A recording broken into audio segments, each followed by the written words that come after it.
अब हम लोग बात करते हैं दूसरा function. Let function f R to R defined by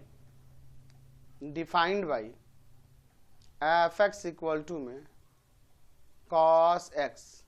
ठीक है, यह f x equal to cos x, तो ये फंक्शन का डोमेन रहा और ये यहां पर को डोमेन रहा और defined f x equal to cos x से। तो अगर मैं यहां पर इस फंक्शन कॉस एक्स के डोमेन की बात करूं तो मैंने बताया हुआ है कि डोमेन जो होता है इसका आर होता है और को डोमेन यहां क्या है, वो भी आर है। और फंक्शन का रेंज फंक्शन का तो रेंज होता है -1 to 1। तो -1 to 1 सबसेट है इसके को डोमेन का, यानी कि रेंज जो है सबसेट है को डोमेन का। तो फंक्शन तो अनटू नहीं होगा। मैं यहां पर फंक्शन में समझिए, मैं यहां पर 0 रखता हूं, तो फंक्शन में 0 रखते ही cos 0 का वैल्यू 1 होता है। cos 0 का वैल्यू क्या होता है, 1 होता है। अच्छा, अगर मैं फंक्शन में मैं 2 पाई रख दूं तो cos 2 पाई का भी वैल्यू 1 ही हो जाएगा। ठीक है, तो दो डिफरेंट एलिमेंट के लिए सेम ही इमेज मिल जा रहा है ना, तो क्या ये फंक्शन 1 1 होगा, नहीं होगा, फंक्शन 1 1 नहीं है। अब 1 1 नहीं है यानी बाइजेक्टिव नहीं होगा, यानी कि 1 1 अनटू नहीं होगा, दोनों होना चाहिए ना 1 1 और अनटू। अच्छा, और अगर यहाँ अनटू की बात करें तो जब ये रेंज और को डोमेन सेम होंगे तभी ना ये फंक्शन अनटू हो पाएगा। तो ये फंक्शन 1 1 अनटू नहीं है। देयरफॉर फंक्शन एफ एक्स जो कि है cos x is not 1 1 unto, 1 1 unto, यानी कि जब ये 1 1 अनटू नहीं है इसका मतलब ये फंक्शन बाइजेक्टिव नहीं है, इसका मतलब ये इनवर्स एग्जिस्ट नहीं करेगा। यहाँ पे लिख सकते हैं कि therefore inverse of the function does not exist, वो एग्जिस्ट नहीं करेगा। तो एग्जिस्ट नहीं करेगा तब फिर क्या करेंगे, ठीक है, ऐसा क्या करेंगे। चलिए मैं इसका ग्राफ ले लेता हूं पहले। चलिए इसका ग्राफ देखिए, यहां पर हमने यहां पर cos x का ग्राफ ले लिया -π से 2π तक के रेंज में। यहां पर चलिए अब देखिए, यहां मैं देख रहा हूं 0 डिग्री पे वैल्यू 1 है, 2π पर भी वैल्यू यहां 1 है। देख रहे ना, ये 1 है, इधर -1 है, मेरा -1 और ये रहा 1। तो इसके बीच में देख रहा हूं ऐसे बहुत सारे एलिमेंट है जिनका सेम इमेज है। तो 0 का और यहाँ 2π का वैल्यू 1 हो जा रहा है। अच्छा, यहाँ पे देखिए इस वैल्यू पे, यहाँ पर ये वैल्यू आ रहा है और यहाँ पे भी यही वैल्यू आ जा रहा है y के। देख रहे हैं ना, दोनों सेम ही हो जा रहा है।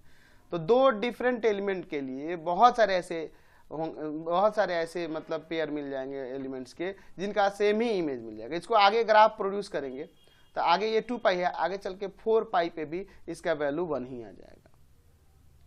ठीक है, तो हम लोग देखेंगे कि ऐसे बहुत सारे, इधर आगे बढ़ेंगे तो -2π पे भी, इधर जाके ये -2π से ऐसे मिल जाएगा। तो -2π पे भी वैल्यू इसका यहाँ क्या आ जाएगा, -2π पे भी वैल्यू यहाँ पर 1 ही आ जाएगा। ये आगे चल के ऐसे प्रोड्यूस होगा। तो ठीक है, तो ऐसे बहुत सारे एलिमेंट मिलेंगे जिसका सेम ही इमेज मिल जाएगा। अच्छा, अगर मैं -1 to 1 रेंज को छोड़ दूं और इसके बाहर के एलिमेंट के देखूं, अदर रियल नंबर -1 to 1 को छोड़कर, इनमें किसी का भी प्री इमेज इसके डोमेन में नहीं मिलेगा, तो फंक्शन अनटू भी नहीं होगा। तो ये फंक्शन 1 1 अनटू नहीं है, इसका मतलब इसका इनवर्स एग्जिस्ट नहीं करेगा। तो ऐसा क्या करना होगा कि इसका इनवर्स एग्जिस्ट करने लग जाए। तो देखिए हम इसमें कुछ छेड़छाड़ करते हैं। मैं यहाँ पर अलग अलग इंटरवल लेता हूं। पहला इंटरवल देखिए, मैं यहां पे ले लेता हूं 0 to π। आप इस इंटरवल 0 to π में देखिए, ठीक है, 0 to π ये रहा। यहां डिफरेंट एलिमेंट के डिफरेंट इमेज देखने को मिलेंगे। देख ना, इस एलिमेंट का इमेज यहां हो जाएगा, इस एलिमेंट का इमेज यहां हो जाएगा, इस एलिमेंट का इमेज यहाँ हो जाएगा। तो ये फंक्शन 1 1 हो जाएगा 0 to π में। अच्छा, अगर मैं रेंज या को डोमेन -1 to 1 ले लूँ तो -1 to 1 अगर को डोमेन लूंगा तो उन सभी एलिमेंट का प्री इमेज भी इसमें मिलेगा। उनके सभी एलिमेंट का यहाँ पर -1 to 1 के बीच में प्री इमेज भी मिलेगा। तो इस इंटरवल को डोमेन ले लूँ और को डोमेन ले लूँ -1 to 1, तो यहाँ पे फंक्शन 1 1 and 2 तो हो जा रहा। अच्छा, इंटरवल में थोड़ा सा चेंज कर देता हूँ। अगर मैं यहाँ पाई से 2 पाई ले लूँ तो ये पाई से 2 पाई में भी डिफरेंट एलिमेंट के डिफरेंट इमेज हमें देखने को मिल जाएंगे। अच्छा, उसी तरह से 2 पाई से 3 पाई भी ले सकते हैं, उसमें भी डिफरेंट एलिमेंट के डिफरेंट इमेज। अच्छा, इधर भी चलते हैं, आप -पाई से 0 भी ले सकते हैं। यहाँ देखिए इस इंटरवल के लिए डिफरेंट एलिमेंट के डिफरेंट इमेज, डिफरेंट एलिमेंट के डिफरेंट इमेज, और -1 to 1 अगर को डोमेन लेंगे तो उन सभी का प्री इमेज भी मिलेगा। तो ये सारे इंटरवल के लिए ये फंक्शन 1 1 and 2 हो जाएगा अगर को डोमेन को -1 to 1 ले लें। ठीक है, दिखने को मिल रहा है ना।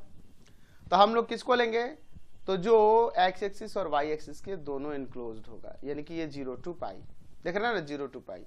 तो यहाँ पे लिख सकते हैं कि जो हमारे पास cos x फंक्शन था, cos x फंक्शन जो था उसका डोमेन 0 to पाई लेने पर और को डोमेन यानी कि रेंज -1 to 1 लेने पे बी एन 1 1 and 2 फंक्शन हो जाएगा।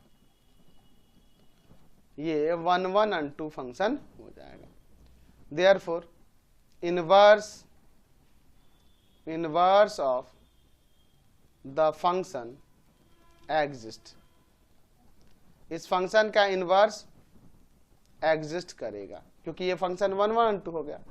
तो उसे कैसे डिफाइन करेंगे, तो कॉस इनवर्स, तो डोमेन हो जाएगा -1 to 1 और रेंज हो जाएगा या को डोमेन हो जाएगा 0 to पाई। We be the inverse of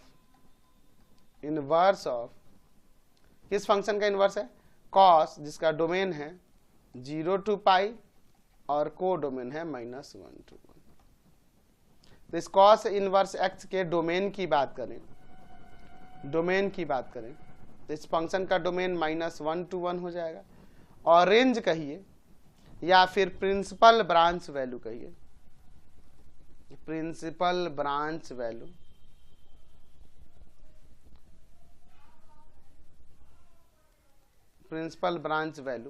तो प्रिंसिपल ब्रांच वैल्यू यहां पर क्या हो जाएगा, यहां आ जाएगा 0 to पाई। क्लियर है। चलिए, तो अब इसको ग्राफिकली थोड़ा देख लिया जाए।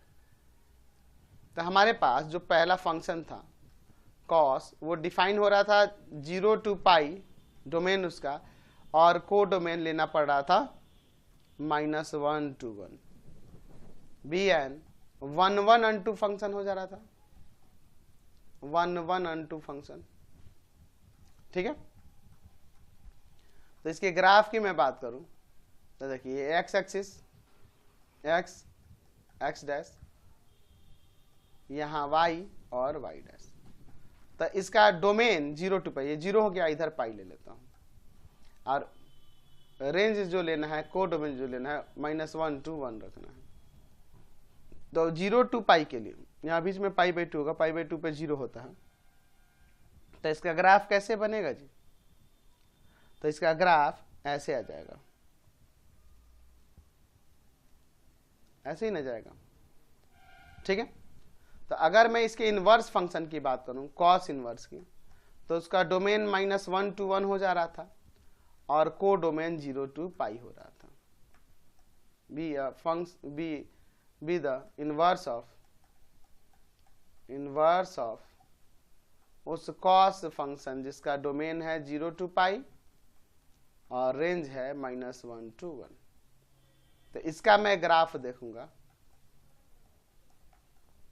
तो देखिए डोमेन और रेंज इंटरचेंज हो गए हैं, तो इस पर आ जाएगा -1 to 1 डोमेन में, और रेंज या को डोमेन आ जाएगा 0 to पाई, ये 0 यहां हो जाएगा।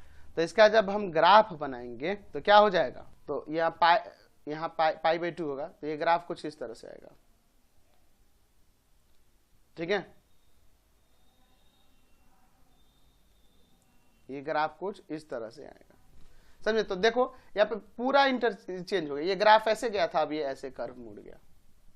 ठीक है, जैसे ये ग्राफ, जैसे अगर इसको रोटेट कर देना ऐसे 90 डिग्री रोटेट करके पूरा एक ही बार पलट दीजिए तो ऐसा बन जाएगा। एक्स एक्सिस और वाई एक्सिस इंटरचेंज हो गया, देखा ना, डोमेन और रेंज भी तो यहाँ बदल जा रहा है उसी तरह से यहाँ पे, समझ गए?